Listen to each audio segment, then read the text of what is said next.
Welcome everyone to this afternoon's launch of Rural Matters.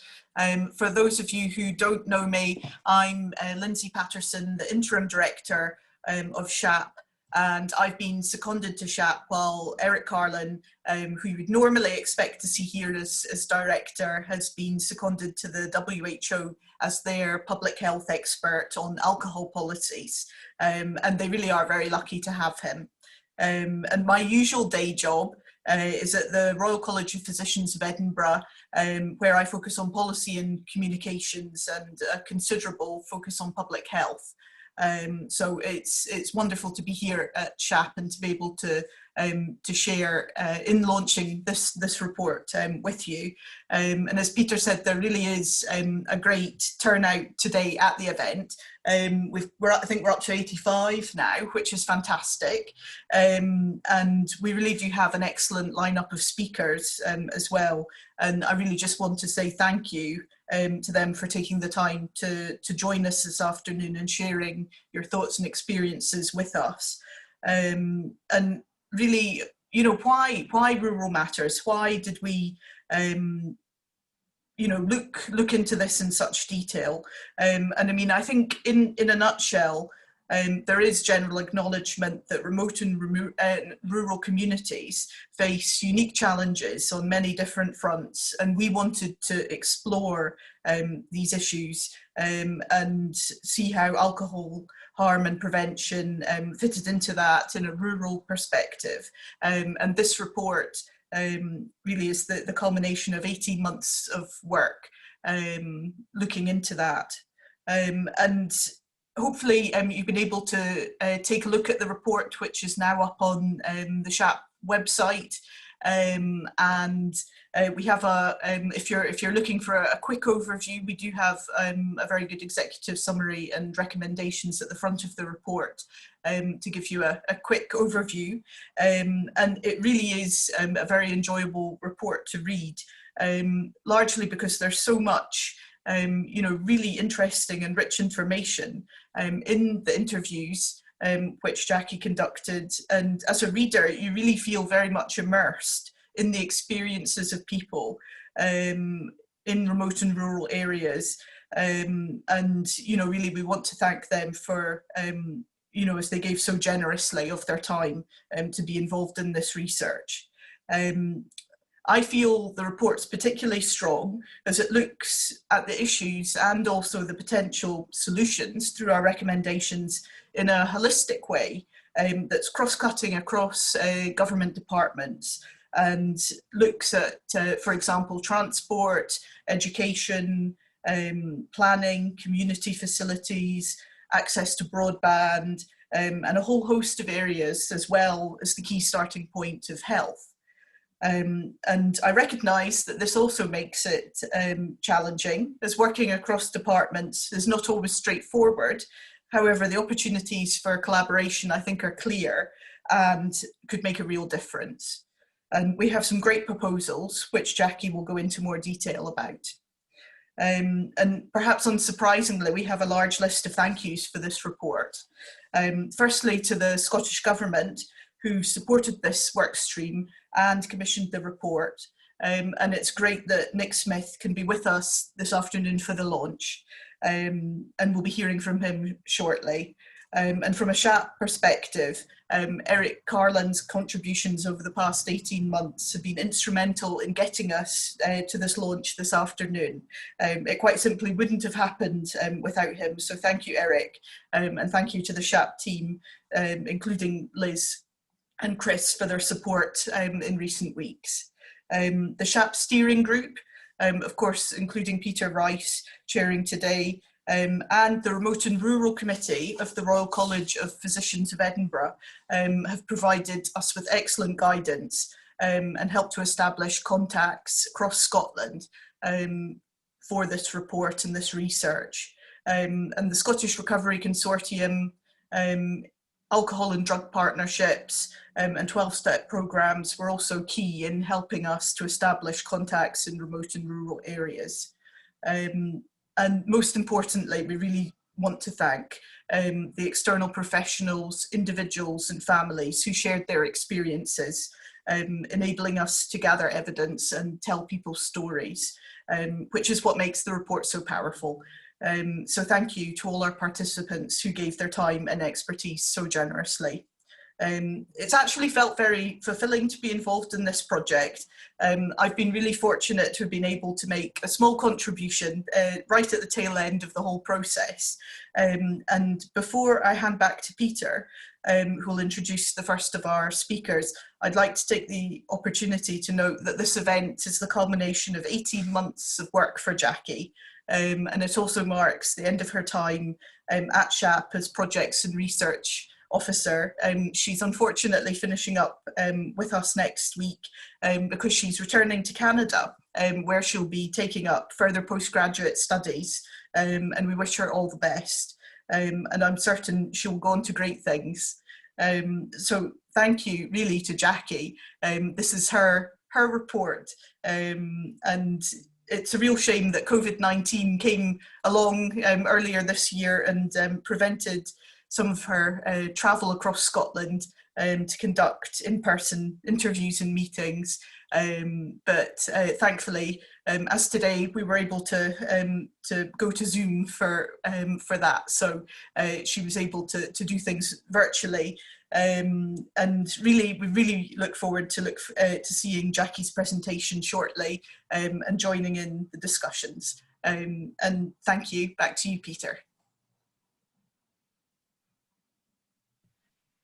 Okay, and thanks very much, Lindsay, and we'll just crack on with the event. And so our first speaker is Nick Smith, who many people will know. Nick, who's the Alcohol and Drug National Support Manager with Scottish Government. So without further ado, I'll hand over to Nick. Thanks, Peter. And thanks for being given the opportunity to say a few words. I just really wanted to start by really welcoming this report. I think it's a great summary of the challenges and provides us with a really good framework for further action and for further exploration as well. So thanks very much for that, and thanks for all those who are involved in pulling it together, both as part of the consultation and as part of the authors as well. I was just going to say, in a previous role, I worked south of the border in a rural area south of London.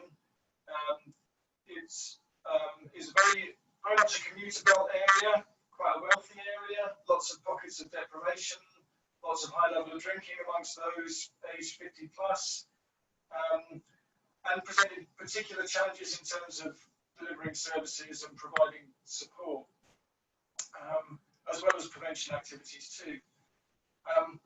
But I suppose when we think of rural areas, that's just one example of a rural area, and we probably find similar types of examples in Scotland, in the Central Belt possibly, but rural areas vary significantly, I think, across Scotland. When we think of the Highland of the Islands and compare that to kind of areas of the Central Belt too.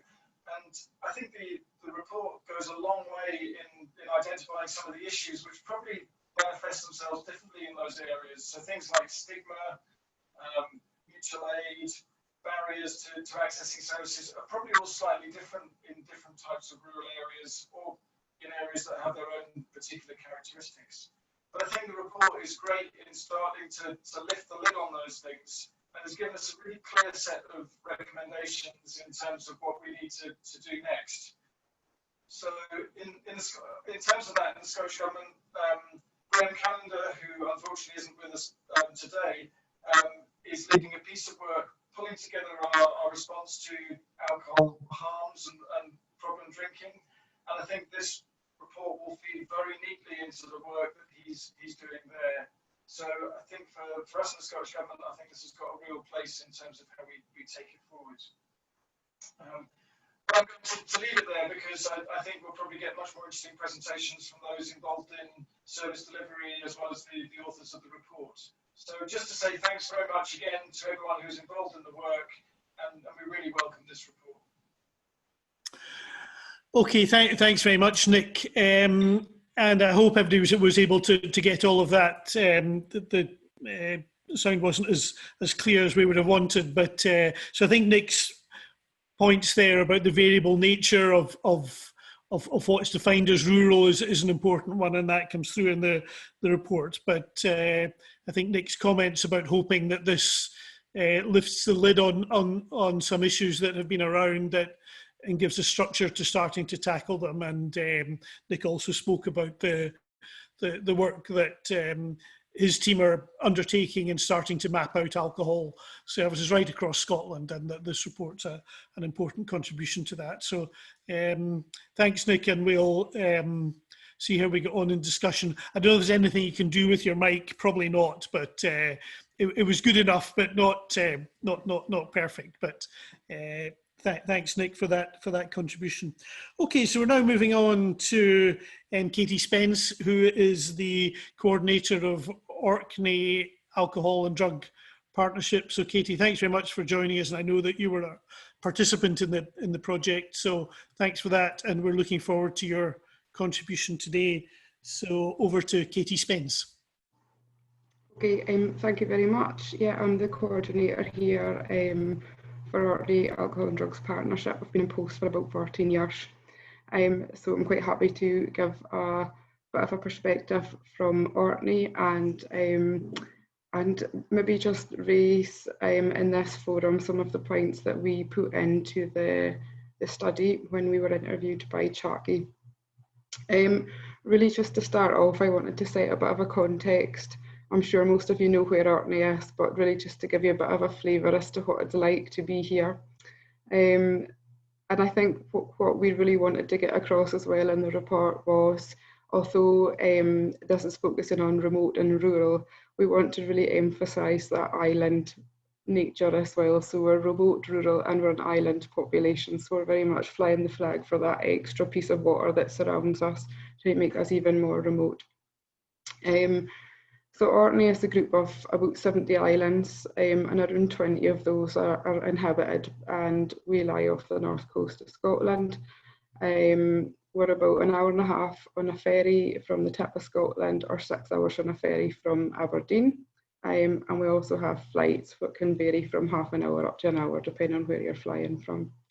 We've got a population of around 22,000 people, and there's a fairly even split between the genders. But we do have an ageing population, so we tend to have more people in the 50 plus category than anything else, and that's sort of gaining momentum as well. Most people reside on our main island, which we helpfully call the mainland, and that is split into two main towns really, and most of those people, most of our population live in that two towns. However, we do have smaller islands that are inhabited, and that can be as little as less than 10 people on the whole island that we still have to provide services for. So it can be quite a challenge to get adequate services provided across all of these different geographic locations in Orkney. Alcohol and the drinking culture is firmly embedded into our lives here and has been for a long time.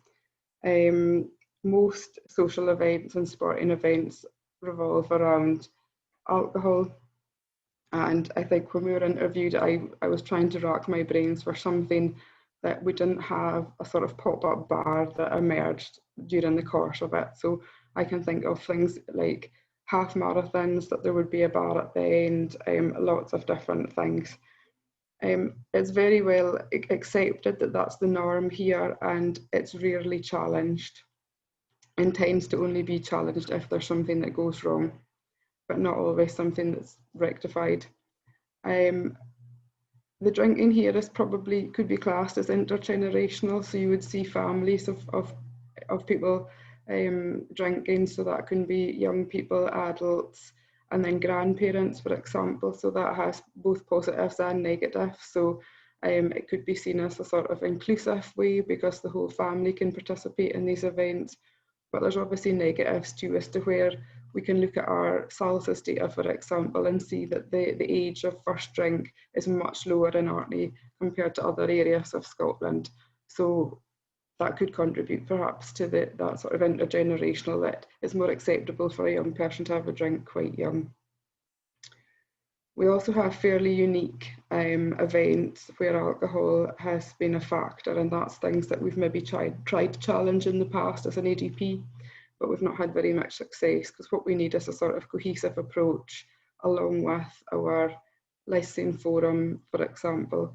So some of the events that I spoke about when we were interviewed for this report were things like our rugby sevens tournaments. We have a rugby tournament usually in spring, and that starts from primary 4 pupils right up to adult males playing rugby. And we have a pop-up bar in the middle of all of the pitches.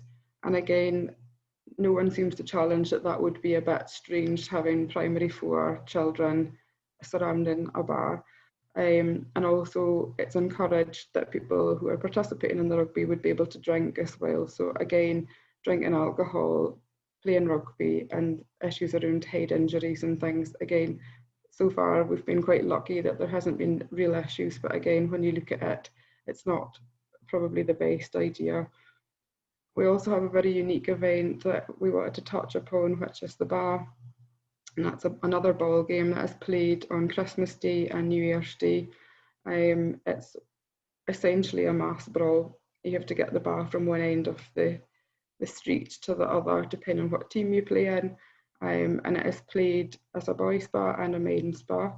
So the men's bar is fairly entrenched. It's been going for a long, long time, hundreds of years.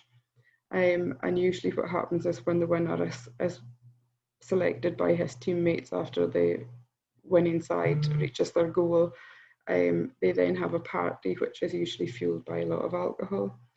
We have another game which is the boys' bar, and that's for young boys under 16. So what we've seen is an emergence of boys' bar parties. So they're just trying to emulate what their peers are doing, and we're seeing them being provided with high quantities of alcohol. And again, that can contribute to the popularity of the individual who might win. So again, it's very much entrenched in that culture. We also spoke about stigma and the fact that we have very high alcohol prevalence rates here in Orkney, and for a time we had the highest alcohol related hospital admissions in Scotland, but thankfully we're no longer at the top of that poll. Whilst there's quite a strong stigma around the use of drugs and we have the lowest prevalence rates in Scotland, there's also a stigma around perhaps being a non-drinker, and we know that it can be quite difficult for people who don't drink alcohol and find they have to make or be quite clear and quite firm around excuses as to why they're not. So they're quite often challenged why they might not be drinking, as opposed to being challenged why they are drinking. And that can be quite difficult for people, particularly people who are not maybe native to Orkney and are coming in and they're coming into a very different culture. I think to also touch upon our service provision, and we do have a very small population, so there's generally limitations as to what type of range and number of services we can provide to support people. And quite often those services can be quite fragile because we are dependent on a few practitioners. So holidays, sickness, that type of thing can actually, a service could fall to bits quite easily. And we have that additional complications and challenges with recruitment and retention as well.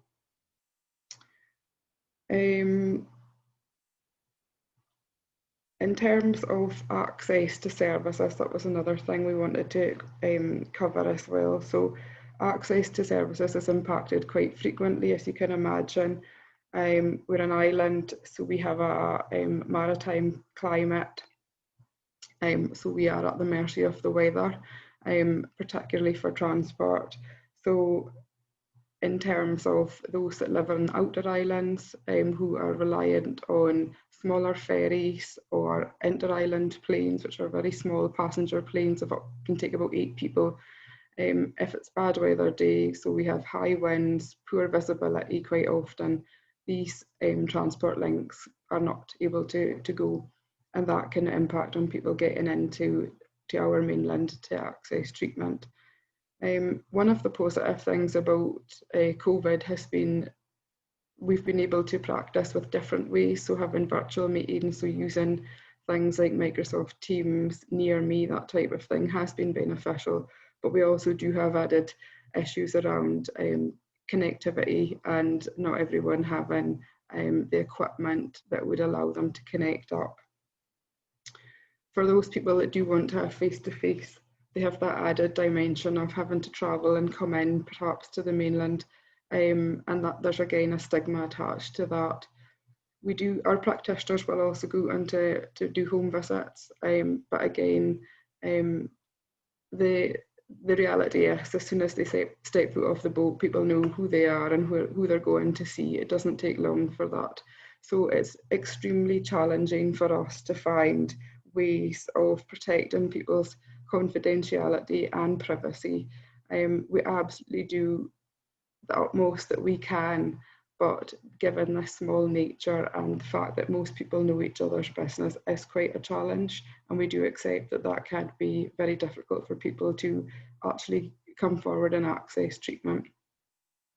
I'm just realised I'm over my 10 minutes, so I'm going to leave it there, but I'm quite happy to take any questions that there might be at the end of all the presentations. But I just want to say thank you very much to Jackie for allowing us to participate, and yeah, wish you all the best in the future. Thank you.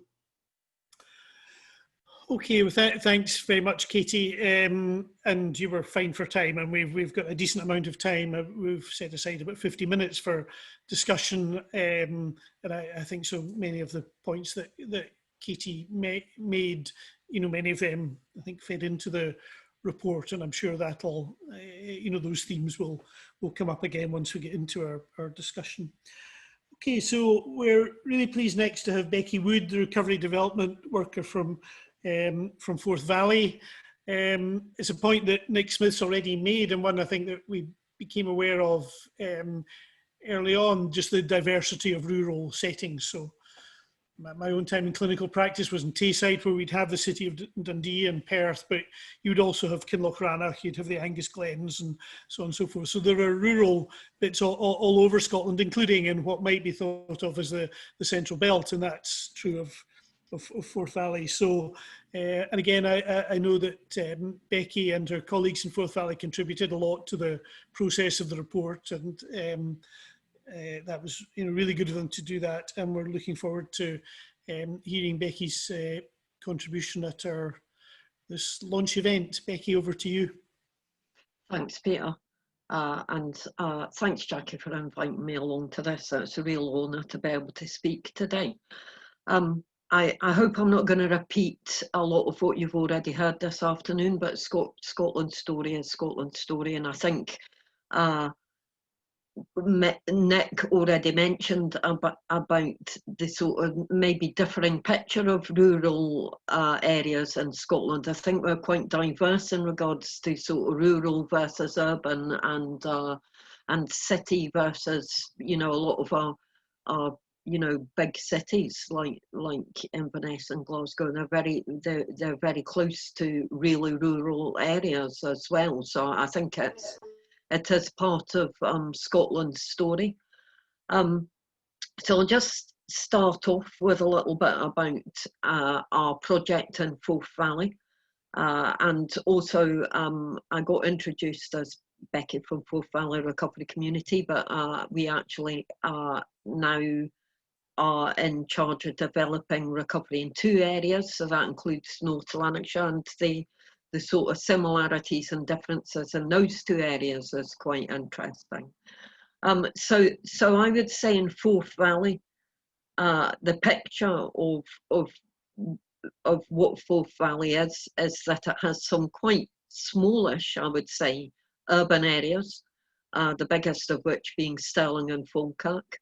And right mixed in and around and amongst that, there are smaller urban areas like Alloa, Tullibody and Socky that are completely surrounded by quite rural areas. And then of course Stirling stretches right up into the Trossachs, so it has some really rural parts to it. And it's always been something that Forth Valley recovery community has had as a challenge. You know, so often funding, I find, is specifically to support people in those busy towns. And that's and if the funding doesn't specify that, that is the expectation. So you have a cohort of people in the town centre who are struggling with addictions, and you're expected to be providing some sort of support to those people. And right from the onset, I'm a local lassie. I might not sound it, but I'm from a tiny little village called Alver in Clackmannanshire, just at the bottom of the Ochil Hills. I'd identify as a country lass. You know, I'm quite happy. All the stuff that you just heard about, those sort of cultural local events in my town, it was the Alva Games, and the sort of culture that went along with that, especially drinking culture, that was often something that happened weeks ahead of the actual event, was part of my upbringing, and I remember that really clearly. So we've always felt within our community, which is a group of people in recovery from any types of addiction, that doing something in those small local areas where the issues are exacerbated by issues that only affect people in rural areas was really important to us. So that's stuff for us like transport, and ensuring that people can connect in some way. People have bus passes, or that we go out to them. So in Forth Valley, we're thinking now about how we go and connect in a more rural area, and we're quite imaginative. We're a group of people in recovery that are supporting other people to get into recovery. So we have plenty of imagination. So some things that we've done already is outdoor experiences for people. So using that's the other thing about Scotland, is we have the most amazing assets in our landscape. So, you know, using some of that stuff to do mountain walking, hill walking, you know, getting out on the water, climbing, and just encouraging people into that sort of environment. Being outdoors is so healing. I'm going to come on in a minute to just talk about what that means under these conditions. But I think post-COVID, one of the things we're going to try to do is have a lot more sort of pop-up events. So I like the idea of a recovery bus, but I got shot down in flames. So I think we're going to try and engage with, you know, with local community groups, whether that's a church, whether it's a community youth group, whether it's a food bank, and try and connect with people in those smaller villages and towns, and provide some sort of connection here. So it's interesting what we've learnt throughout COVID, and again we're doing similar things to other areas, and this has been mentioned, but in North Lanarkshire we were charged with creating a community and developing recovery the month before the COVID lockdown came into place. So we just employed a team, we hadn't even got an office. And we were just thinking about maybe opening a cafe, and all those plans have been cancelled for now. So we immediately moved on to a digital platform. So that's daily meetings of recovery support for people, and alongside that, to be looking at what things people can do to connect. And we've had people from rural areas, right across Forth Valley and North Lanarkshire, that have spoken to us and said that if it hadn't been for COVID and lockdown, then they wouldn't have engaged with us in the first place. because it was just too difficult for them to negotiate, either financially or just the geography of getting into a town and connecting at one of our cafes. So that's a really important lesson that we've learned, that we will carry forward. So even once we're out of this situation, we will be able to continue to connect online, and we can do other things with individuals to help them get connected, to provide any technology that they might need, and also to connect outdoors. I think I'll say again, I think the outdoors is a really therapeutic way of getting together, sharing experiences, feeling better. It's good for your mental health, and so some of our groups have basically moved outdoors, and we can connect in a common place, and off we go for a walk, or to do some Tai Chi, or I'm going to mention our guerrilla gardening just because I know Jackie wanted me to, but do a little bit of gardening, use a little bit of space that doesn't belong to anybody to maybe plant some wildflowers or grow some veg. So I think I'm just about coming to the end of my time, but I think what I hope to see achieved through having these sort of events and publishing of a report like this is really just to get everybody to think about how what we can do really to help people. And we really need to help people, to reduce that stigma, to reduce that isolation, to bring people together.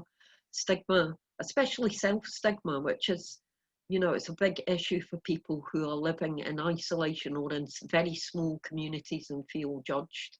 It's important to make those connections, to let people know that our cultural norms can change, that we can live a different sort of life, that our lives can be healthy and happy, that we don't have to depend on alcohol or other substances to make ourselves feel better, and we don't want our children to grow up in that environment. So thank you very much for having me, and I'll just leave it there. Thank you.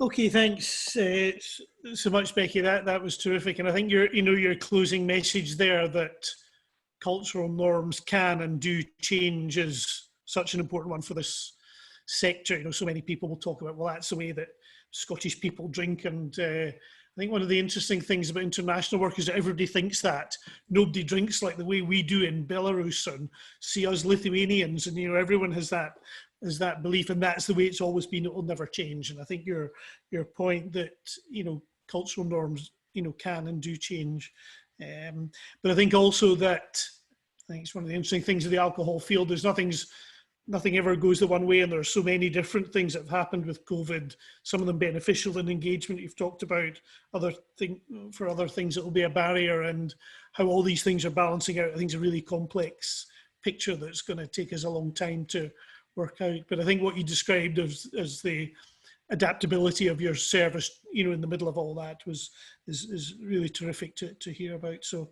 thanks. And again, we'll I'm sure move into some of these themes we get into discussion. So we're now on to the presentation from Jackie, and I think everybody who's spoken has, I think, paid tribute to Jackie's work here. And Lindsay was speaking about the sad situation of this being Jackie's swan song in some ways. But again, I'm sure people will say more about that too later on. So I know Jackie's got a whole bunch of fantastic looking slides to rattle through because I've seen them. And I'll just hand straight over to Jackie, and you'll manage the screen sharing with aplomb, I'm sure. Okay, so Jackie, over to you. Well, thanks so much, everyone. Thanks, Peter, and thanks as well to all the speakers. Those were such interesting and really positive presentations. Just bear with me for one moment. I'm going to share my screen so I can get my slides up. Okay, here we go. Okay, if I could just get a thumbs up if everyone's hearing and that's looking okay. Okay, good. All right, perfect. Okay, so yeah, as I say, thanks everyone. Especially, I know many people are on the call who participated in the project, and I'll start off. I've got some thank yous as well. I know Lindsay's already done a good job of thanking everybody, but I just wanted to say I think, particularly having worked on this project during the last few months during the COVID-19 pandemic, especially in the spring when everything was so shrouded in doubt and confusion, and I was thinking it maybe wasn't going to be possible to conduct interviews, but everyone was just so generous with their time and very flexible. And actually hearing from people, I think it's very relevant. COVID has kind of fed into some of these definitely challenges, but also opportunities in rural communities for how we can operate and how we can offer services online. And perhaps that's a more accessible format for people.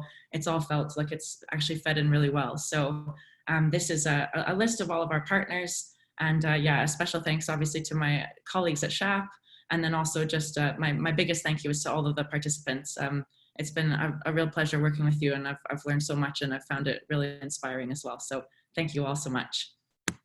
So just launching into an overview of the presentation, I'm going to explain a little bit about the background of the project and what our research aims were, and then kind of behind the scenes methods, how we conducted the research, etc.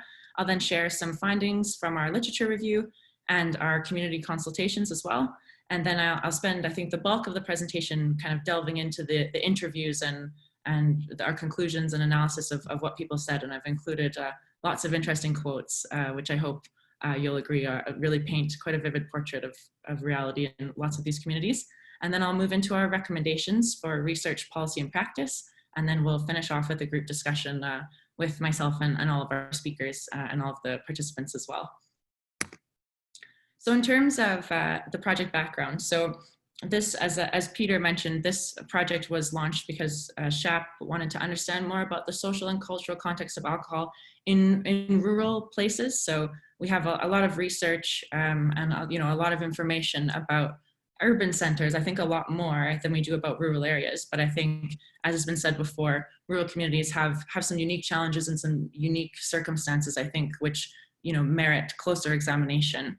So in order to do this, we wanted to learn from healthcare practitioners and service providers who are serving these communities, and also make sure that the central voice of the report was actually people with lived and living experience of alcohol-related harms. And that would include young people and family members of those with alcohol problems as well.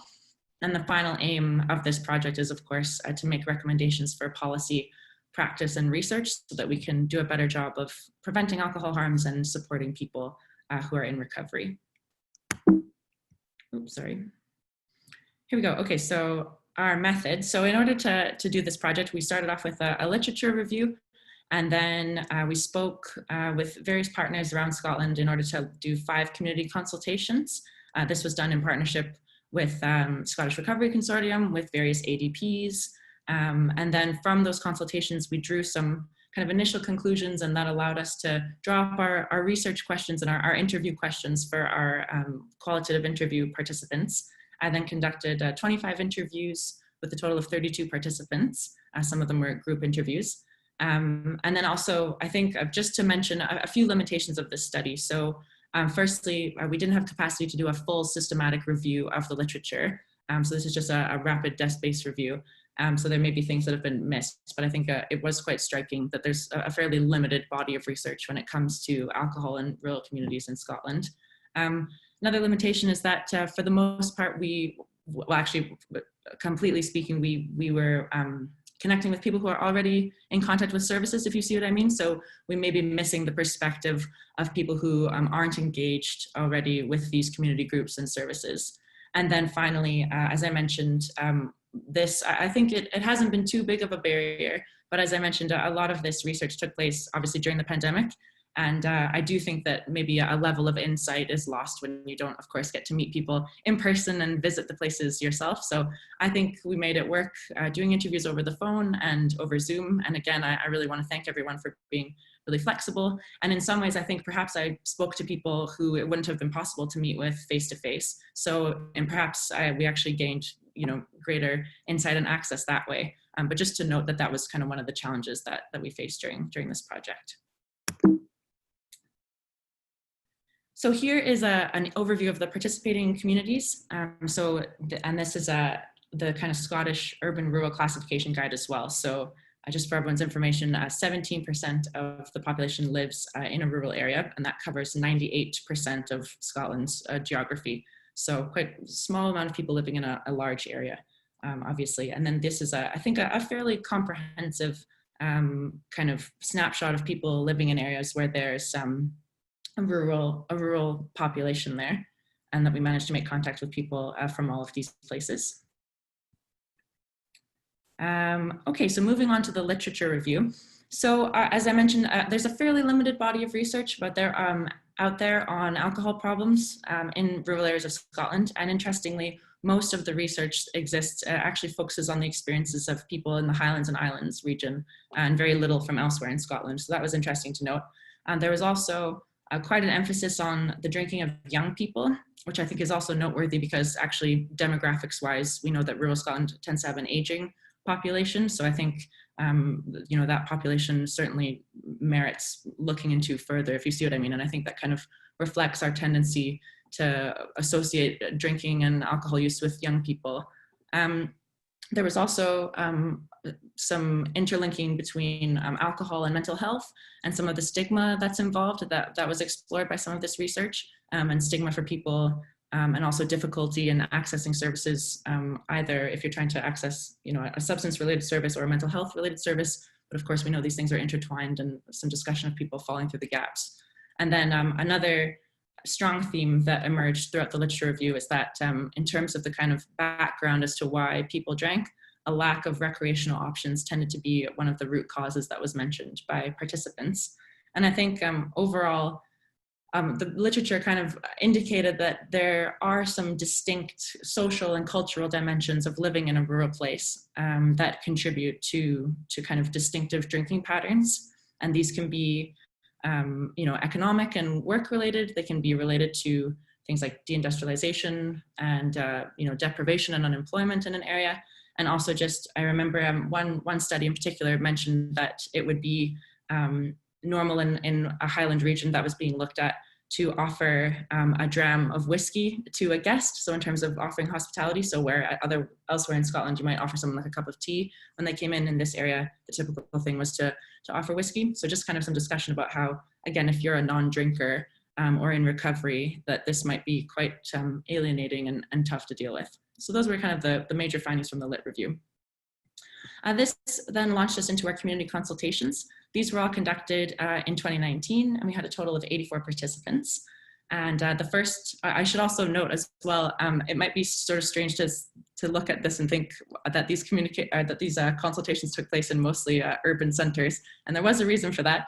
We connected with colleagues from all of these places, and I think the general consensus was that we would offer telecommunication option and or a teleconferencing option, I should say, and video conferencing as well, which some people made use of, but also just in terms of transport links, kind of trying to get people from different areas into one room. It was kind of agreed upon that doing this in the larger centres would be easier. So that's why we made that choice. But yeah, for our first session, we had people meeting in Glasgow. They were from North Ayrshire, Erin, and East Ayrshire, Dumfries and Galway, North Lanarkshire and South Lanarkshire. We then followed that up with a session in Aberdeen, and that included some folks from the island communities who joined us via video link. So that was Shetland, Orkney, Outer Hebrides, and then also in person we had participants from Aberdeenshire and Angus. We then met with a group in Huntly that we were set up with via the local ADP. That was a recovery group who meet in Huntly, and we joined them for lunch and had a discussion about the recovery group and the types of activities that they did, and then some issues like barriers to accessing services and those kind of issues. And then we had a session in Edinburgh that captured folks from Borders, Perth and Kinross, Stirling, Clackmannanshire, Forth Valley, and Falkirk. And then finally, our last session to cover Highland had a slightly different format. We made use of an invitation, a very kind invitation from Highland ADP to attend a conference there. And so we did a presentation to participants at this conference, and then we actually sent out a written questionnaire to people and got 32 responses.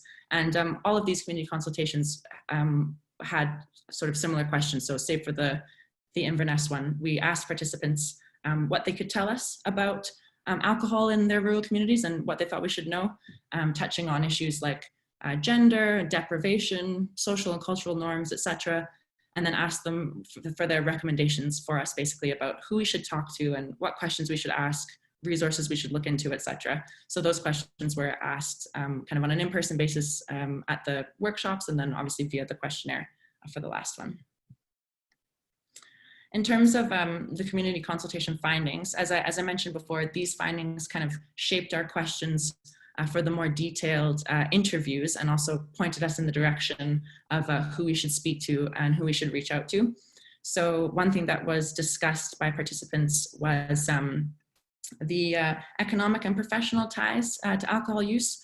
So in professions like farming, fishing, oil and gas, tourism, hospitality, and alcohol production, so that would be breweries and distilleries, the kind of connections there with those professions. So particularly with the fishing and oil and gas, the kind of connection between the on and off work and how that tied into alcohol use, people coming off shift for the weekend and being away from their families and potentially binge drinking in those situations. Also discussions about farming communities and the ties between local celebrations and alcohol, and then also communities that have tourism and hospitality, and how this is kind of also connected with alcohol, and there's sort of a push to get more people in terms of, you know, driving more tourists to an area and more business, and how this can kind of sometimes be at odds with trying to, you know, promote harm reduction. Some points we've heard before, so alcohol use being involved with all social occasions, there being difficulty being a non-drinker, and then again, some of the barriers to accessing services which are particular to rural communities, being poor internet, poor transport links, and then perhaps added stigma because of the nature of these tightly knit communities. And then there was also discussion about the links between deprivation and alcohol. So communities that had been through deindustrialization and then therefore had higher pockets of deprivation or unemployment, and how this tied in with some people discussed how alcohol had sort of filled a void that had been present ever since some of the heavy industry like mining, textiles, etc. were now no longer in the picture. So men especially were deriving a sense of identity and camaraderie from substance use, whereas before they had derived it from their profession. So that I found quite interesting. So, this led us into our interview. So this is a breakdown of the people that we interviewed. So in total, there were 32 participants. There was one large group interview, and then the rest individual responses from people. And we spoke with 8 individuals who are in active recovery and have lived experience of alcohol problems, 3 young people, and they were 18 and under, so I believe the participants were 14, 16, and 18 respectively.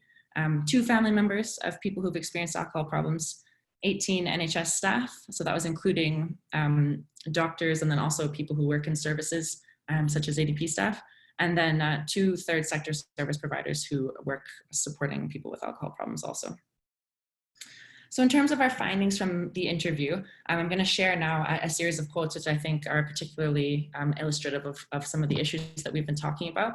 So this first one is just about the really significant role that alcohol can play in these communities and how difficult it is to be a non-drinker. So this person said, alcohol plays a very significant role in the culture. It's associated with weddings, milestone birthdays, it's associated with funerals, and it's just associated in general with, like, at the end of the week, everyone gets completely blazing drunk and it's normalized to get off your face. I'm teetotal, so I can't go to weddings because I'd look rude, It's expected. If you don't drink, you stand out as being abnormal in some way, and it ruins your social life. There's a huge pressure. So I think that quote sums up a lot in my view. I think just the difficulty of having alcohol present at all social events, and then you yourself choosing not to drink and then constantly being questioned, and the feeling that you couldn't even attend someone's wedding because of you'd have to be constantly fending off queries as to why you weren't drinking.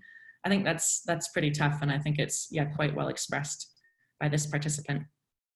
Another thing that was highlighted very strongly in the responses from people were just about how in these small areas there was a lack of recreational options. So the root cause of people drinking wasn't necessarily some of the things that we might kind of think about as public health professionals in terms of, you think of trauma or of deprivation or some of these other things like more problematic drinking. But in this participant's view, it was simply because there was a lack of things to do. So the guy says, It drives you to boredom. There's a lack of stuff to do. There's nothing. There's no costas. You can't just go to a shopping center or a retail park, have a coffee, go bowling or anything. That's the difference. People do tend to fly towards drink and drugs, but recreationally, not problematically, not because they have issues or a bad childhood, but they just do it for fun. So yeah, I think that just, again, goes to show the importance. I know I was seeing some discussion on the chat about the importance of having some alcohol-free spaces. And I think that's relevant, you know, not just for people who are in recovery, but just for, you know, the population at large. It's important to have some options and some different ways of connecting with one another that are not necessarily centered around alcohol. And I think that's quite challenging, especially in some of these smaller areas. Some interesting comments from participants about how alcohol played into their identity and their work. So I'd already mentioned oil and gas and fishing and farming. These were some comments from people about like the kind of the nature of this on again, off again shift work and people being away from their families. Like, yeah, lots of locals that work fishing, they go away for sometimes months and they do come back and go on benders on their home. So I think, yeah, fairly understandable being away at sea without human interaction and perhaps on a dry rig or a dry boat and then coming back and kind of, yeah, really, really going for it. Also some people speaking about the history of the community and having fishing and just being very tied up, or sorry, I should say drinking, being very tied up in the lifestyle of fishermen. So this participant said, when you speak to the older guys about it, when they were on boats, they would always have a half bottle. They were always drinking at work, drinking at home, any day, all the time. It was just part of their life. Okay, some comments from young people. So I asked young people kind of about the context of drinking and where people would drink and kind of, you know, what the circumstances were, and got some, I think, really interesting responses. So this young person described their experience with Scouts. So I used to be a Scouts explorer, but my old leader left, and with the new leader, he couldn't keep a cap on people. There were people doing everything from ketamine to like obviously drinking. And that was just the bottom line of what they did on camp. So I kind of stopped hanging around with them. So I thought that kind of captured the difficulty of being someone who wasn't, especially a young person who wasn't really wanting to get involved with substance use, and their kind of, you know, peer group really going towards that, and there not being much in the way of ability to kind of, you know, tamp down on that from the Scout leader, and that kind of limiting their options for socializing with their peers. And then another participant was discussing about where it was that people would go drinking, and was describing that, you know, drinking on the street was a big thing in their town, and that there was a hill that they'd go and sit up on, and that was like quite a common thing to do. This last quote, I absolutely love. I thought it was really funny, and we shared a laugh together when I was speaking with this participant, and it really made me like harken back to my own school days. I think it's difficult to, you know, deliver education to young people about harm reduction and substance use. It's difficult to do that well, and that's probably, you know, for a separate conversation. But I think some fairly significant gaps highlighted here. This participant said, we didn't really speak about drinking. We basically just got told to not do drugs, then learn to put a condom on a banana, and that was about it. So again, yeah, kind of a comical portrait there of what it's like to be sitting in your PSC class at school, sort of like rolling your eyes at what's going on. And I think I was struck there though by the comment about how alcohol wasn't really included in this, which I think is something that certainly should be addressed. And then we'll touch on this for the recommendations section, but I just to highlight here that the young people we spoke to said that, yeah, their PSC classes had sort of limited, they were told about harms and risks associated with substance use, but then not really given any resources in order to address those. So I think it would be very helpful if we could, yeah, provide young people with some resources of like, if you or a loved one or family member or what have you are experiencing a problem with alcohol, what can you actually do, and who can you go to, who can you speak to, what number could you call? So I wanted to highlight that here because that was a suggestion that did come directly from our younger participants. In terms of capturing the experience of families, I found there was quite a wide variety here. Some areas of Scotland, I think, people seemed like they were very familiar, for example, with the work of Scottish families affected by alcohol and drugs. In other areas, people didn't seem to be as familiar with the supports that were available. And then I think that this quote about Al-Anon, this was from someone from a smaller island community who was talking about how it was just the problem was with numbers. This lady tried to set up an Al-Anon group about 2 years ago, but she wasn't successful. So we only have one Al-Anon lady. She's been a staunch follower, but she's on her own. So I think that's quite difficult, trying to set up a group, but just having kind of the numbers game being a problem. And I think that's maybe where there's a possibility for online support being relevant, if that was an option for people, or they felt that that was going to work for them, because then you could have, you know, multiple people tuning in at once, and then perhaps supporting each other that way, and not having to all physically be in the same village or what have you. Another participant, I think was very critical of the lack of family support, and they described it as tokenistic.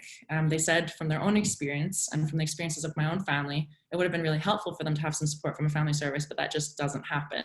So they just felt that the service provision, I guess that their impression was that, you know, the service had the word family in it, or they said they were going to support families, but this wasn't actually the case, and it was just kind of a box ticking exercise for them. So I think that certainly warrants further investigation, and making sure that we are signposting family services and making sure that this group is not neglected or overlooked, and that we're supporting them as well.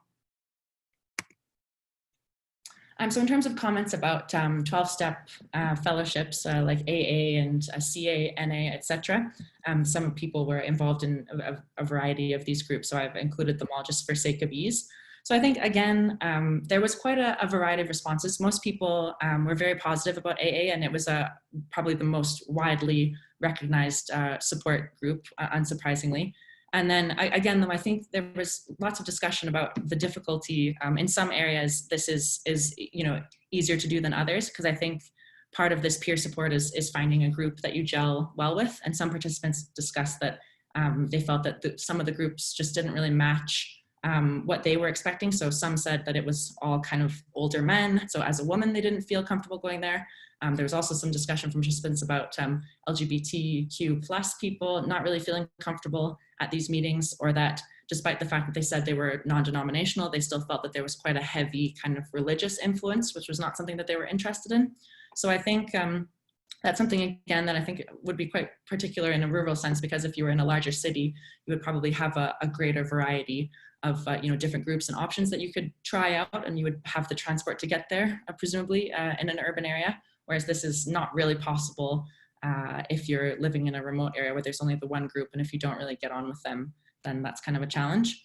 I'd like to point out as well this quote from a participant, just in terms of linking in services, kind of a mixed response here. They said that their GP was not happy to take in leaflets. However, they said that they did recommend people to come to us. And I think from our side in CA, we need to do a bit more raising awareness stuff to let folk know that we are here. So some kind of discussion about more outreach and more kind of interlinking with service providers and with GPs as well, which is going to feed into our recommendations, as you'll see in a minute here. Some further comments about visible recovery communities. So again, this was something that I think this was one of the most kind of positive and inspiring parts of the research, I thought, from my perspective. But I did think it was something that it was very varied depending on which community you were talking about, or which area you were talking about, I should say. So in some areas, like from what we've heard already from Becky, there's quite a well-developed recovery community, and they're resourced, and there's kind of a critical mass of people who are out there getting into the kind of harder to reach communities and thinking of creative solutions.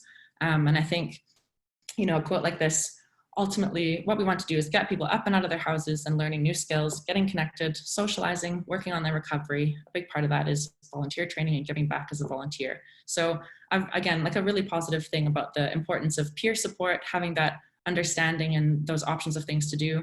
This other quote gives a kind of flavor of what some of these groups might do. So Recoveries Cafe, there's food, there's family nights, barbecues, live mic nights. I want it to be a bit more like a hub feel. So we'll have a quiet part where you can sit and read, and a resources part where you can get resources and look at things. So I think that gives, that was from a participant who was trying to set up more of a recovery hub in their area and trying to develop these things. And I think it gives kind of a flavor of like all the different things you could offer and all the programming, events and safe spaces. There's a lot of potential there. And so I think investing in these groups is really important. But I think just recognizing that, you know, when talking about stigma, being an issue, and kind of critical mass of people being an issue as well. We'll have to think of some creative solutions as to how we reach people in these more remote areas. And I think some of the solutions we were hearing from Becky earlier sounded great, and some of the kind of online services I think have some potential.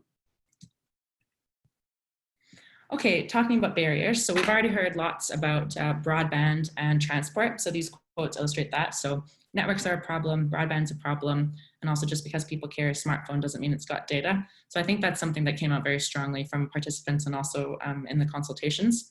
And then also this is just a comment about how difficult it was just to physically get to the services. So the nearest services are an hour and a half away if you drive, and if you rely on bus service, it's fairly hopeless. So I think that's a pretty difficult reality to be in if you're trying to rely on public transport. This would be pretty difficult to do. So I think trying to be creative in coming to people, or giving bus passes, or again, online service provision, just sort of outreach, all of these things. What can we do to actually get people to a place where they can meet with services, whatever that looks like for them. Okay, moving on to stigma. I think, I was very struck by the comments around stigma, and I've got some comments about stigma in the community, and then also what I found to be a really disturbing comments about a stigma that people experienced in healthcare settings. So in terms of stigma in the community, this quote really sums it up, I think. The most amazing paradox of alcohol is if you drink too much and you're Jack the Lad, everyone loves you, you're a big man in the village. But the moment you get a problem related to alcohol, you're ostracized. The moment you get liver disease or you have a mental health problem and you can't hack it anymore, you go right down the slide of popularity. So I think that just really shows this catch-22 that we're all living in, where alcohol is, universal, plentiful, easy to access. Everyone's loving it and having a great time. But then, the moment the music stops and someone starts to experience a severe mental or physical health problem, all of a sudden they're blamed for this and then ostracized. And I think we all have a lot of work to do in trying to shift these views and to celebrate people who are brave enough to seek help, and to see that as a very positive step that someone's taking for themselves and for their health, as opposed to creating this sense of shame and stigma, which I think is particularly compounded in smaller areas where, as we've heard, everyone kind of knows each other's business. Another look at this, and this is from someone who's in visible recovery, and I thought that this was a very inspiring quote. This was someone who was speaking about how they still struggle with the opinions that people have of them and the impression that they may have. This person said, I try not to let that bother me, but it does. But I'm quite outspoken about recovery, and I'll speak to anyone. I've been on TV and all sorts of things speaking about my recovery, and I'll challenge people's perceptions about what an alcoholic looks like.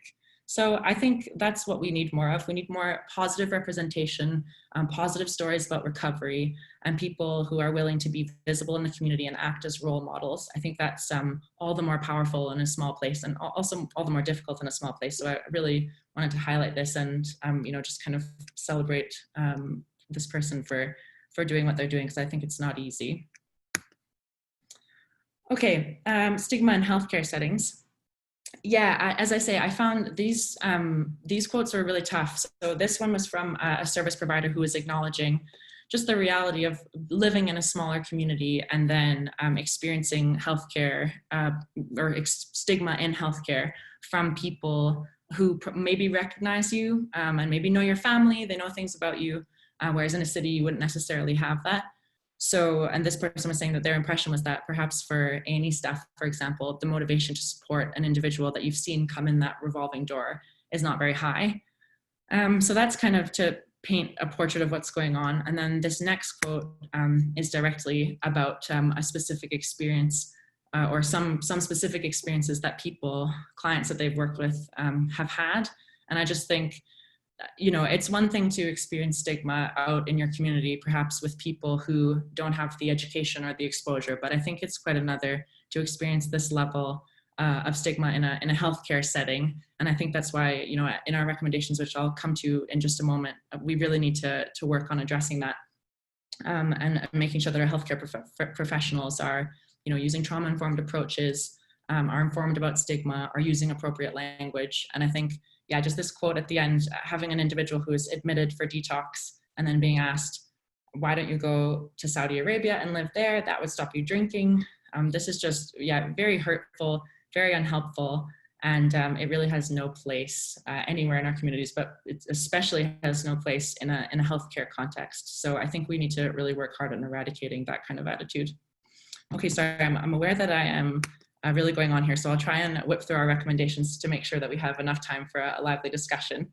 So our first recommendation is for the Scottish Government, and basically this is just for the Scottish Government to recognise the unique circumstances in rural communities and to designate the responsibility of ensuring that there is a rural component to alcohol strategies with a named lead officer. So that would be someone who is responsible for taking this forward and kind of tailoring an approach to rural communities. That would be our first thing. So these next recommendations would be hopefully a focus for such an individual.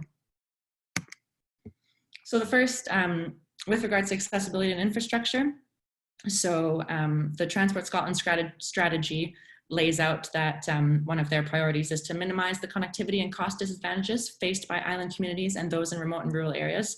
So that's positive to see, and we just call on Scottish Government to honour that commitment and to keep investing in these communities so that we can have some more equitable access to public transport. Same thing goes for reliable internet service. There's a commitment from the Scottish Government to deliver super fast broadband to all homes and businesses, including in remote and rural areas. And they say this is a priority for them. And I believe there's a voucher scheme as well. So if you're interested in learning more about that, our report has a slightly expanded version of that recommendation. And then you could also look it up and see if that's something that could be interesting or relevant for you. And then I think we've spoken a lot about online support and services for alcohol problems, such as online counseling, but I think we need to make sure that these are regularly reviewed and evaluated, and that we make sure that the experiences of service providers and the service users themselves are taken into account, because we just need to make sure that this is actually working for people and that it's accessible as well. For healthcare and service improvement, so we recommend that alcohol treatment services in all localities should be mapped and publicized, and that they should be as accessible as possible to healthcare professionals, young people, families, and individuals seeking support. And also, so what I referenced before, our recommendation with regards to young people specifically is that they should receive information about alcohol harms and support in schools. And this could build on substance misuse programming that's included in the Curriculum for Excellence. And that this should be tailored to local circumstances and of course linked in with communities, families, and local youth services, so that we're actually giving young people the tools to seek support if they need to do so. We also call for NHS treatment and support services, mutual aid groups, visible recovery communities, and fellowships to all be linked together. And I think we need to do a better job of raising awareness about available support, not just in our communities, but also with our NHS staff as well. And that would go a long way in addressing some of the gaps in care and also connecting people and families with the support that they need. And then also to promote the use of these community hubs to act as a quote unquote one-stop shop for people to seek advice and services and social interaction as well. That appears to be a model that's working well in some areas. So for this to be replicated elsewhere is one of our recommendations. Okay. Alcohol services should be resourced to conduct assertive outreach, and we should recognize that this may be challenging in some areas due to distances and also to stigma. And by assertive outreach, we mean assertive outreach entails that we proactively take care to patients, we follow up with patients who drop out of services, and that we remove punitive measures such as withholding services if a patient misses appointments. We also call for the funding models to be reviewed and updated, and also that the reality should be addressed that though rural areas have fewer people, it is often more costly to provide services to these people, largely because of the distances involved. So individuals in rural communities should have access to services including alcohol rehabilitation, detox beds, and counseling, and all of this requires investment. In terms of providing resources for healthcare professionals themselves, so as I mentioned, we need to ensure that training and education and networking opportunities for people who are in rural areas are actually available and inclusive. So there's either an online option or a travel budget for rural workers. And also we need to make sure that these trainings are trauma informed, that they avoid stigma, that they give people the information in order to support people with alcohol problems and their families, so that our practitioners are actually skilled up on how to do this effectively. And then we also, in order to do this, we suggest working with the Royal Medical Colleges to expand their programs to address some of those recruitment and retention challenges. So we call on increased alcohol spaces, so a recognition that rural economic development strategies should be developed with public health considerations in mind, that alcohol-free recreational activities should be invested in, especially those targeted at young people. And then also we should actively encourage support for an investment in social spaces that don't provide or market alcohol. And this could include sports clubs, community centers, cafes, and leisure centers. We also want to recognize that in reviewing licensing regulations, we should ensure that the particular needs of rurality are addressed. And we also want to make sure that funding is allocated to recovery groups in order to increase the variety of events and activities that they may offer. And also just recognizing that the Forth Valley Recovery community is a really good model for how to do this, and that could be replicated elsewhere. Okay, and last but not least are recommendations for research bodies. So further research into the needs of rural communities for alcohol harm prevention and support, working with Public Health Scotland in order to improve data gathering, in order to audit and evaluate the quality and effectiveness of the interventions that we have, partnering with the Royal College of General Practitioners in order to develop understandings and challenges in recognizing alcohol problems and supporting patients in their recovery, supporting patients in their recovery in rural communities. That was a mouthful, sorry. And then our last recommendation is that we call on for further collaboration with local media so that we can help change perceptions through outreach programs. And this could include avoiding stigmatizing language, and then also running positive real life stories from those with lived experience. And that might go some ways into helping to change public opinion and reduce stigma. Okay, that is it. Apologies, and thanks, Peter, for letting me go on there. That was a slightly longer than intended presentation, but okay. Go through there. Thanks. Okay, thanks very much, Jackie. It's such a rich and full report. We absolutely needed to get a decent sense of what was included in it. And the report, of course, is now out. This is the launch, and people have an opportunity to digest it in more detail at their leisure. But that was a great overview of both the process and the output from all the work that particularly Jackie undertook. So Liz has been, I think, monitoring the chat as we went along, and as I said at the start, where Liz will select some of the key questions and put them to the speakers, and depending how time goes, we can engage a bit of a dialogue. But we're still at 88 participants, so I think having everybody putting their hands up or shouting or whatever just really wouldn't have worked. So Liz, over to you. Sure.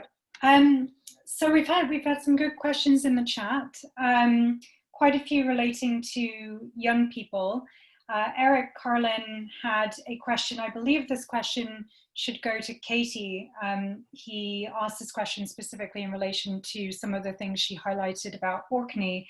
And he just noted that she brought up some examples of kind of interesting but slightly disturbing examples of normalization of alcohol, particularly around young people in Orkney. And given this, he wondered if there had been any local challenges to this normalization, or any sort of motivation for citizens to kind of push back against that in any way.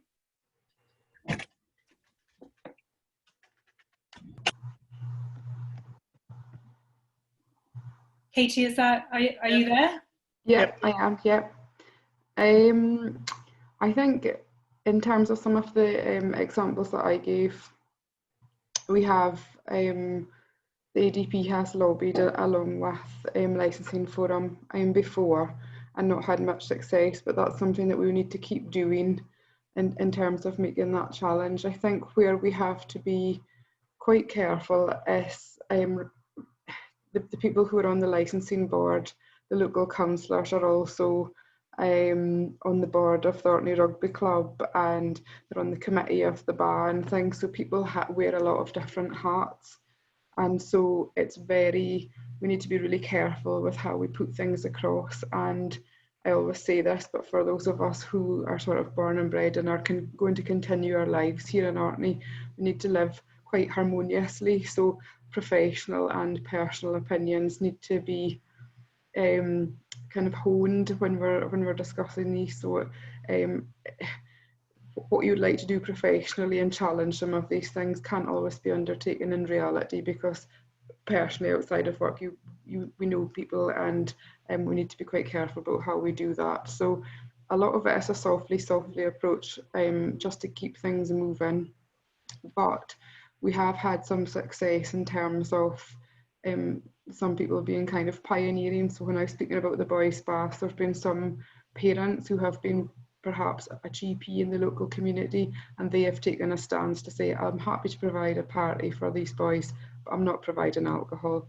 And they have been respected for that. And the hope is then that they set an example that the next boys' bath party will follow that too. That's not always the case, but it's an example of where things are making that improvements from.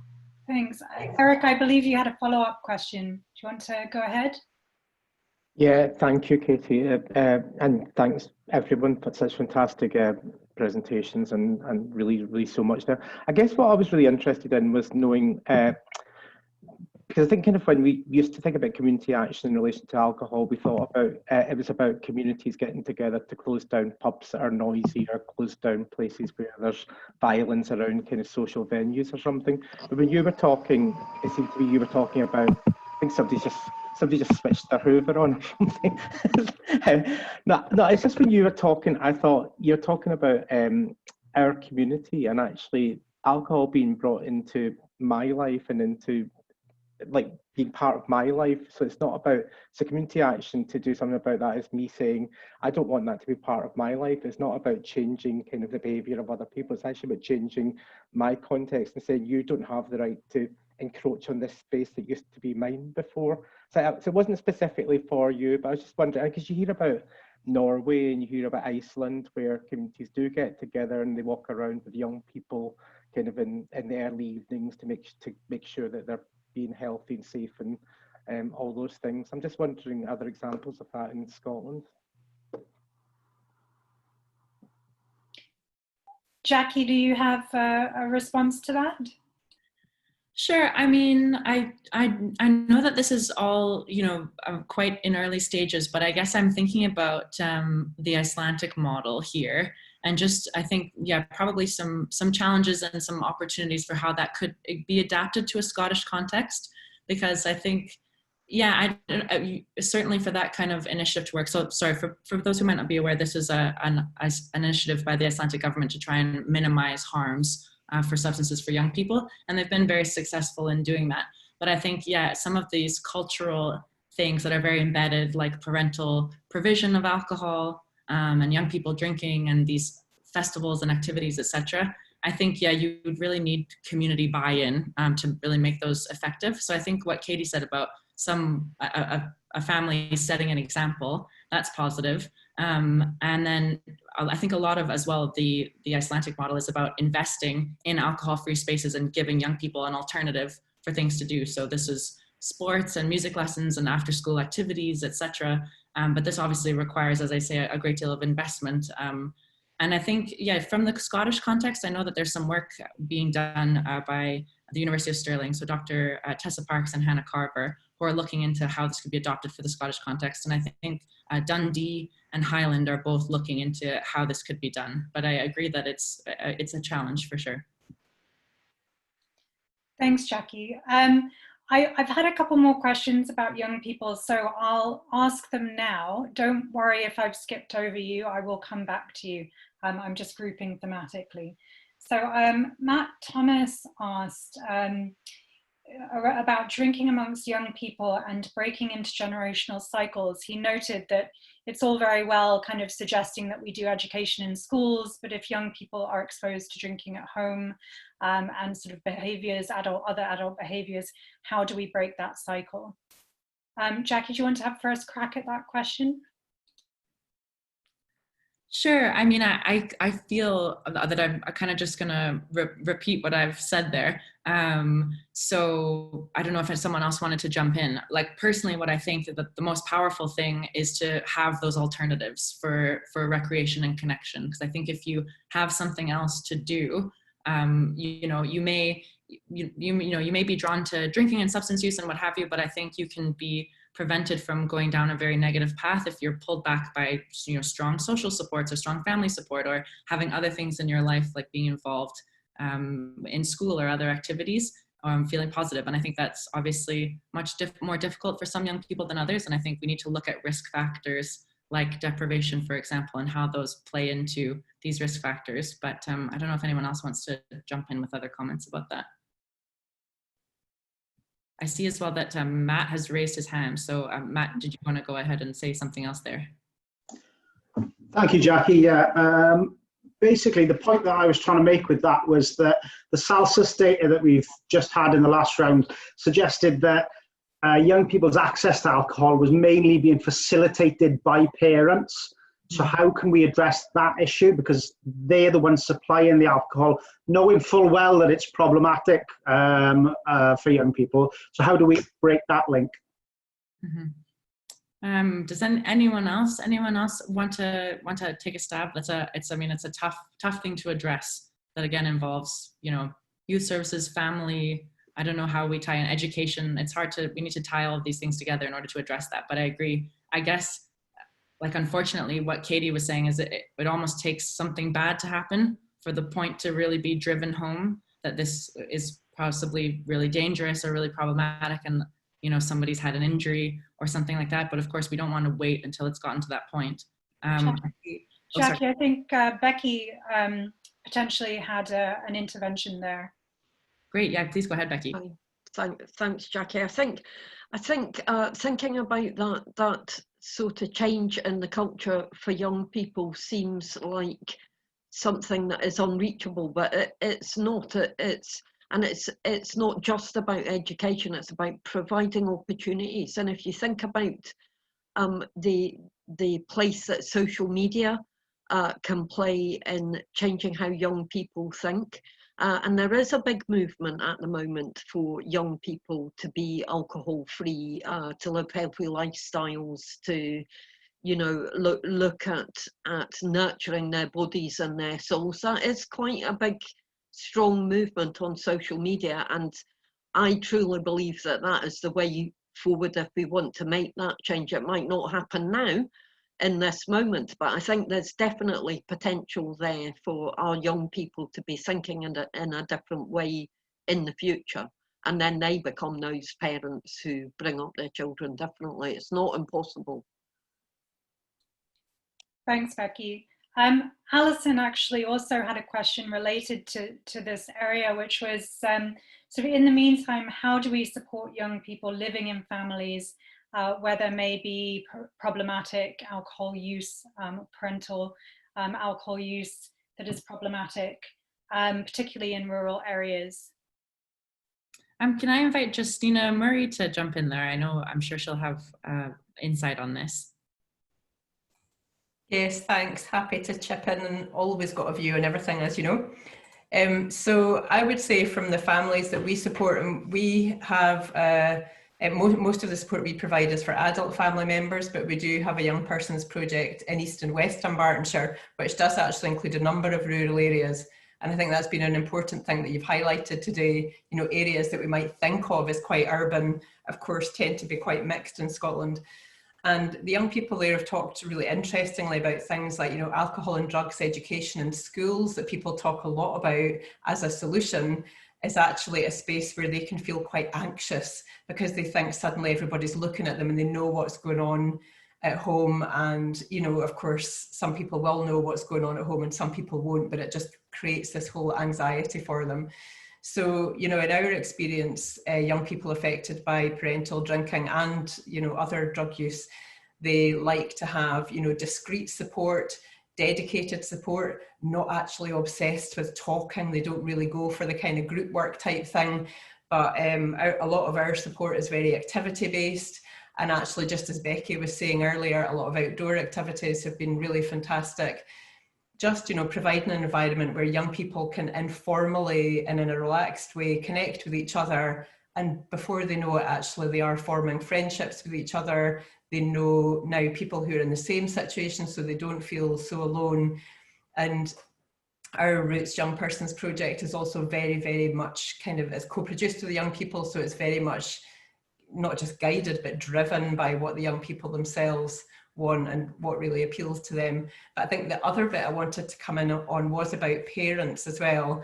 And I think parents are in a really conflicted space. You know, sometimes they provide alcohol for their young people because they think it's a better idea. They think it's a safer solution. And of course, what the evidence suggests is young people drink that and then top up with everything else they were going to drink as well. So of course, it's not a better solution. But parents as well are often modeling, you know, terrible alcohol behavior. So, you know, there's no point doing the waggy finger at their young people if they're having their, you know, a few glasses of wine every night when they're watching the telly, and playing into the whole kind of mummy's gin wine o'clock game as well. So I think what parents need is a lot more confidence, first of all, to look at their own alcohol use, but also to talk to the young people in their family about harm reduction and, you know, the impact on your brain, and, you know, lots of alternatives. You know, what strategies can they give young people for not drinking if they're in that kind of environment. So I'll stick on the chat. We produced a little blog from Claire, our young person's lead worker, about talking to your young people about alcohol. So I'll stick that on the chat in a minute. Thanks, Justina. Just to say, I've noticed quite a few people have their hands up. We do have quite a few questions to get through, so my apologies if I don't come to you if your hand is up. But just to check, does Alison have a follow-up question to that? No, thanks very much. That was extremely helpful, and I'll get in touch with Justina after the meeting, but thanks for asking my question. Great. And Becky, did you have something you wanted to add there? No, that's absolutely fine. I'm just having a comment. In that case, we'll move on to Wayne Galt, who had a question about any inferences we might draw from the COVID-driven increase in the use of delivery services. He wanted to know if we have any evidence around those sorts of services operating at an increased level in the Highlands or other rural areas, and whether that has affected people in those areas. I mean, so my understanding is that we're just in such early days here. So I think maybe anyone who's based in a rural area could share their impressions. I think we'll still have to, you know, wait a while before we have the data to really understand how COVID has affected drinking patterns and alcohol delivery and all these kind of things. But if someone who's based rurally wants to chime in with any thoughts and impressions on that, then please do. Yeah, if I could maybe just say about the national picture, we just got some data from HMRC, which is UK-wide, and doesn't tell you about Scotland, never mind parts of Scotland, but that was showing an overall drop in consumption over the previous 3 months. Very substantial drop in beer consumption, but an increase in wine and spirits. So I guess it fitted with what you'd expect, that, you know, the pub drink showed a substantial decline and the home drinks showed an increase. But overall, it looks like overall consumption is down, you know, perhaps about 10%. I think the big question is going to be how that fall is distributed across the community. And you know, there's some evidence that light drinkers are cutting back or stopping, and heavier drinkers are drinking more heavily. So usually what happens is if there's overall consumption drop, the whole, you know, basically harm falls. So we're in an interesting position on that, but I think it's pretty clear now that overall consumption has fallen with COVID, but there may be some patterns, you know, within that, in particular drinking groups and perhaps even particular localities, though that would be a bit of a surprise if rural Scotland behaved differently from urban Scotland. But that's how the national numbers are looking. But of course, we would be great if we had better quality sales data, but we don't. Wayne, did you have a follow-up question to that?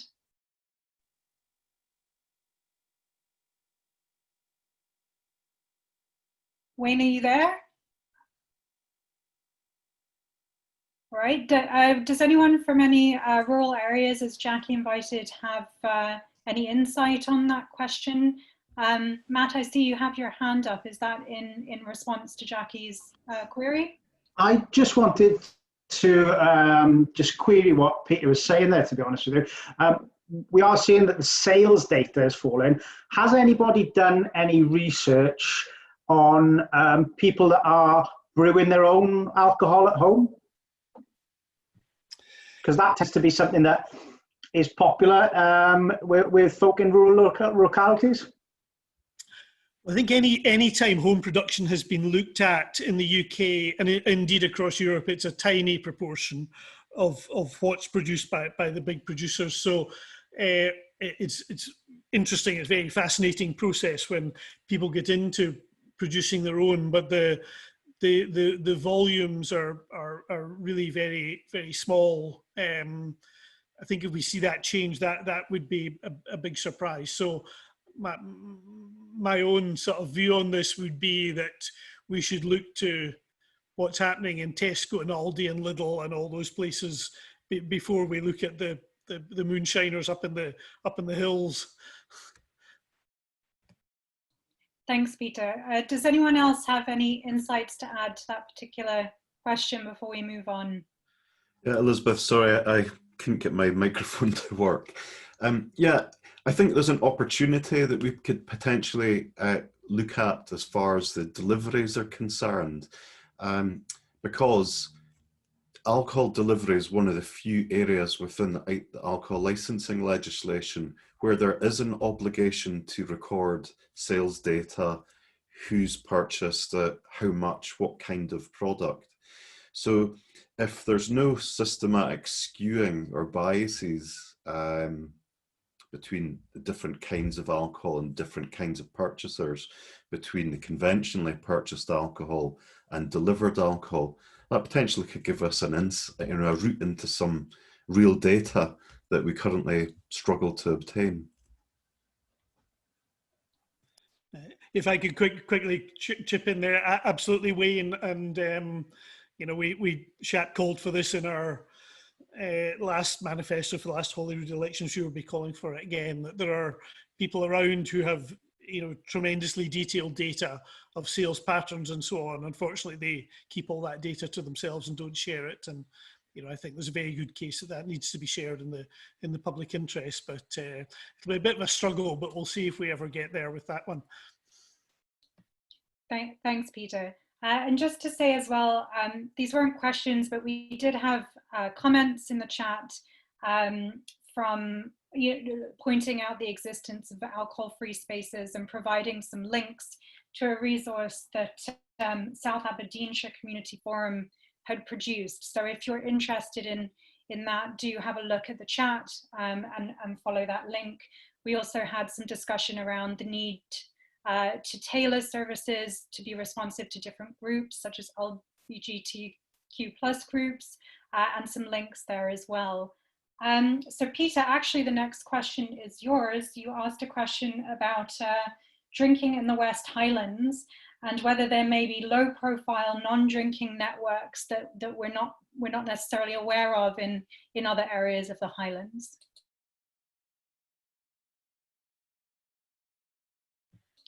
Jackie, did you want to comment on that or direct towards someone who you felt might have some insight on that question?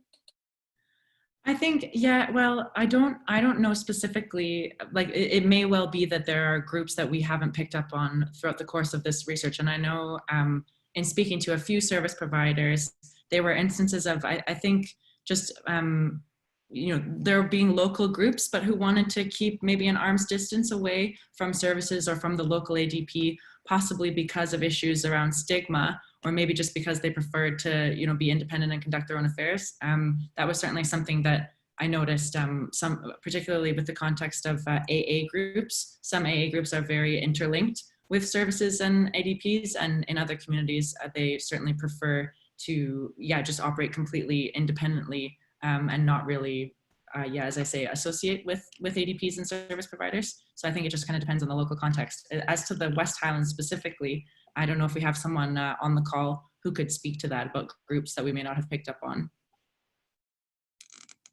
I mean, just to explain the thinking behind my question, but for a while back, but I was involved in a research project that had a centre from Northern Ireland in it, and they had tremendous outcomes, they had better outcomes than anywhere else in the UK. And we kind of got into talking about that, and they said one of the reasons was at that time about a third of the population of Northern Ireland didn't drink. and so if you quit drinking, and these were really people who've been in treatment for alcohol problems, there was a kind of ready-made, decent sized chunk of the community to fit into. And I recall people who worked in the West Highlands saying that they felt the same was true. So that was a while back and things have changed a bit, but I'd be interested to know whether that was still the case. We do have a hand up from Jan O from the Highland region. I'm not sure if that's in response to this question. If so, do you want to jump in? Yes, yeah, I would. While I don't know about the amount of drinking that takes place, but I get a lot of identification. I've lived up here for the last almost 40 years. Yeah, Highland Games, Shinty, all the things like that. Also the elderly population, they are a group, have a lot of retired people. In my particular village, the age demographic is such that it is one of the oldest prescribing average age demographics in the Highland region. And it's known that there is an increased incidence of excessive alcohol consumption in the older group. It was really to raise the matter of recovery groups and the use of Zoom. When COVID and lockdown came, the meetings were, I would have to say, in decline. But due to the lockdown, they went on to the Zoom meetings, and the numbers have increased. And we are seeing people attend who are newcomers, and people in remote and rural areas have better access to recovery through Zoom than they would have done by a physical meeting. It's not perfect, but there are certain advantages. You're in your own home, you're in an environment that you're comfortable in, you can turn off your video so you're not known, and there is a greater degree of anonymity, and so the stigma can be removed. And I think it's a great way forward for NA, CA, AA, any of the 12-step recovery groups to go. It also means you don't have the long distance of traveling, particularly from areas where there is no public transport, or you don't drive because you've lost your license and there's nobody else to support you. So Zoom meetings are here to stay for any of the 12-step recovery groups. Thank you. Thanks. Yes, I think as Jackie made a point in her presentation, that was one of the things that she picked up in her work and went into our recommendations. So I'll move on now because I'm conscious of time. Our next question is from Harpreet, and he asked, what do we know about evidence around tailoring services or services that and approaches that are responsive for rural areas from other countries that have significant rural areas like Canada or Australia? Jackie, do you have an initial response to that question? Yeah, that's a really interesting question. The literature review that I conducted was limited to Scotland, and obviously in countries like Australia or my own native Canada, the scale of these communities is so different. It's obviously, I mean, I know we have extremely remote and rural communities here in Scotland, but in Canada it would be multiple hours on a plane kind of thing. Like it's not accessible by any other means, and sometimes during winter not at all. So I think as well in those areas, people who tend to live in those really remote communities tend to be Indigenous. So that adds like a whole other layer of, things to keep in mind in terms of culturally sensitive delivery and deprivation and social exclusion and all those different kinds of issues. So I know one thing that I can point to is I think that there's, in Canada in particular, there's been a real emphasis on trying to recruit medical students who are going to practice in rural areas. So I think that's something that Scotland is doing a little bit of, but I think that warrants further investigation and maybe further investment, like For example, I think sometimes there's a specific stream or a quota if you are from a rural area and then you commit to practicing in that area for, at least 5 years of your career or something like that. And I think that could maybe go some distance into addressing the, recruitment and retention issue that we see. So I think most of the info that I'm aware of was, mostly with regards to the kind of medical school side of things. Again, if someone else would like to jump in, that would be great if they've got any further info on that. Just quickly, Harpreet, do you have a follow-up to that for your question? Your microphone isn't working. Yeah. Is it working now? Yeah. No, I was just interested in learning from other countries who might have a similar experience. So that was really the reason for my question. Thanks. And just to pick up on what Jackie asked, does anyone have any insight on best practice or research from countries such as Canada and Australia in terms of rural areas? I know as well if we have any European colleagues on the call. I'm not meaning to put anyone on the spot. I saw Marianne from Eurocare here earlier. I don't know if Marianne, if you have anything to add to that. If not, that's absolutely fine. We may have. There, I was going to put on. There I am. Well, I want to say, first of all, I want to really thank you all because it's been really great and interesting and to follow this discussion. And I really hope that we can bring it out into Europe as well, because I think the findings here are probably very relevant all over, many other places. And I haven't seen so much report about what's happening in the rural areas. We did try, Jackie, to get the information across Europe. I don't think we ever managed, did we? Did you get any response? I don't think we did. No, I think it would be maybe a focus for a separate project and a more dedicated stream, because I think the interest was there, but I think also just with coronavirus, everyone's minds were elsewhere, I think very understandably. But I think that would be something that would be great, perhaps, fodder for a future partnership or future work between SHAP and Eurocare, because I think there would be definitely some parallels and then maybe some learning opportunities as well for what's being done elsewhere, for sure. Absolutely, because the findings here, I think we really should bring out, and I was especially also all the discussions about stigma. And I know our members in EMNA, the European Mutual Help Network, are very concerned about those issues. I've been discussing a lot about stigma and how that affects people also not asking for treatment or coming forward or hiding. So, yeah, there is a lot to do here in this area. So we hope we can continue to work together on it.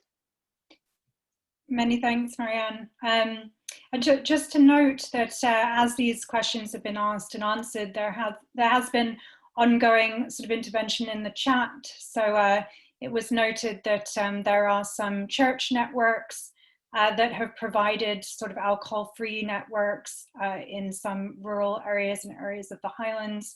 And there are some other sort of links being shared, so do keep an eye on that.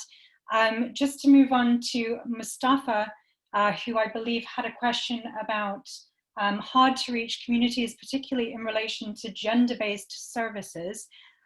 Mustafa, did you want to ask your question directly? No, I was quite happy for you, Elizabeth, to ask it. So it's just, basically, especially, taking in consideration the issues of stigma, accessibility of services and all the things, and you add the gender-based situation, especially in the cultural, but the context of the Highland and Island. So just any recommendations in terms of. Jackie, did you want to respond to that? Sure. Yeah, that was something that was highlighted in the report, and I think maybe didn't make it into the presentation, but I think the attitudes, I think, this seems to be particularly relevant for the island communities. So where you're based, Mustafa, and the Outer Hebrides, and then also from participants from Shetland and Orkney, they described what they described were some kind of outdated ideas about gender and different kind of people feeling like, for example, women feeling like they were going to be treated differently than men for coming forward for an alcohol problem and perhaps stigmatized more. And also, I think I raised the issue earlier of people feeling like groups such as AA or any kind of religious group was perhaps not going to be, their cup of tea or very supportive for them because it was more tailored towards, in these contexts, older or middle-aged men. So I think this is, it's really challenging in a rural area because you may have limited options as to what's available. So I think it may not be about more options, but rather trying to tailor the groups that you do have and just make sure that they're as welcoming and as relevant as they can be for these different groups. And I know I just want to as well kind of highlight what Ewan, who is one of our young participants who has been also saying on the chat just with regards to LGBT people. I think that's especially relevant because as he was pointing out, this is a group that can perhaps be at more high risk of substance use problems because of issues in family or rejection from peers or bullying and that kind of thing. So I think, it's especially relevant and to kind of make sure that our services are relevant and welcoming for these people. I think maybe this is where online, I'm a little bit hesitant. Maybe this is my own kind of like old-fashionedness or personal bias. Like I'm a little bit hesitant to be like, oh, online services are the panacea and it's the kind of response to everything. Because I think you do lose something when you go online versus meeting in person. And I don't think it's necessarily as I say, the answer to everything, but possibly young people connecting through social media or through online peer groups and meeting people who are, like-minded. And then also same thing with women's groups. Could they be connected that way? And maybe that would be a way of kind of addressing the issue of not having a group that really suited you in your community. Those are my initial thoughts there. Again, I'll let anyone else jump in if they have things to add. Mustafa, did you have a follow-up to that? No, I think exactly. I think, Jackie, that's a difficulty. Is obviously there's more than one side to think. There's, and obviously it's not just like I said. You said the outdated view of the community, but I see it more than the view of the role of especially women in the community, that women is still the homemaker, still the one that needs to be there for the children coming back from school and things. So it's easier to accept that a father or a brother or whatever have an alcohol problem and need help, but a mother or a sister or something, it's that difficult thing because they still have that position in that community. So it's not an easy solution. And we always, one of our priorities is always trying to find, developing services for what we call them hard to reach. And usually this, so anybody that's got any ideas, hopefully just happy to receive them. Thank you. Does anyone want to come in on the issue of gender appropriate services? Mm-hmm. Also, just to note that Eric Carlin has noted in the chat specificities about rural context in the eastern part of the WHO European region. So if you're interested in that, to check out his comment there. Becky, I see your hand is up. Did you want to respond to? Yeah, thanks, Elizabeth. I've not got any magic wand here or any particular great ideas other than that as people who are working in the field, I think we need to make sure that we are just doing everything we can to be inclusive, to have knowledge, to make sure that we are reaching out in ways that are appropriate for the group that we're reaching out to, or at least keeping that in mind. I noticed Justina made a comment about the downsides of Zoom meetings, which is where you sort of lose your anonymity within that family home, and how that might impact on somebody who is not being, for example, honest about their sexuality, or because they're of fear, or because they are in an abusive relationship. And can't speak out in that situation. So I think we have to have that knowledge, and we have to keep trying different ways of interacting with people. Maybe for some groups, actually a Zoom meeting isn't the answer. A get together, you know, sort of physical get together might be that way, but definitely for people to connect with like-minded people so they don't feel alone, I think is definitely one option that we can sort of push forward. Thanks. Thanks, Becky. Peter, I have an eye on the time. Would you like to take over for the last few minutes? Yeah, thanks. So I got the unpopular job of signalling that no more new questions, I think, as we get to 2 or 3 minutes to go. But we've still got almost 80 people online. I think that's a testament to the interest in this and to the quality of the event and of the discussion. And so, as I said earlier, we've the session has been recorded, and we'll put that up on our website, so you'll have a chance to go back over anything that you might have missed. But yeah, so I think thanks from the chat team to all our participants, particularly our speakers, for their contribution.